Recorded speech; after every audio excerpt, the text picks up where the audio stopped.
সংখ্যালঘুদের ধর্মীয় উপাসনালয় সহ প্রতিটি স্থাপনার প্রতি কড়া নজর রাখতে বলেছেন বিশিষ্ট ইসলামিক স্কলার মাওলানা মিজানুর রহমান আজহারী।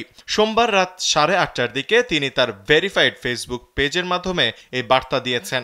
আজহারী বলেন, দেশের চলমান পরিস্থিতি সংখ্যালঘুদের ধর্মীয় উপাসনালয় সহ প্রতিটি স্থাপনার প্রতি কড়া নজর রাখুন, সজাগ পাহারা দিন, দাঙ্গা বাঁধানোর ষড়যন্ত্র নস্যাৎ করে দিন। তিনি বলেন, এই ধরনের পরিস্থিতিতে আমাদের সবাইকে সজাগ এবং সতর্ক থাকতে হবে। আমরা যেন একে অপরের পাশে দাঁড়াই এবং মানবতার হাত বাড়িয়ে দেই। আপনার এলাকায় মন্দির এবং অন্যান্য ধর্মের মানুষের পাশে থেকে তাদের নিরাপত্তা ও সুরক্ষা নিশ্চিত করুন।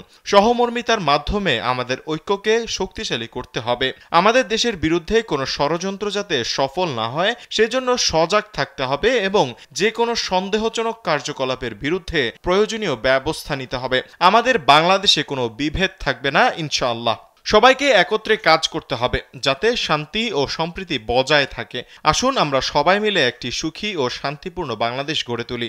আমাদের জাতীয় ঐক্যই আমাদের প্রকৃত শক্তি।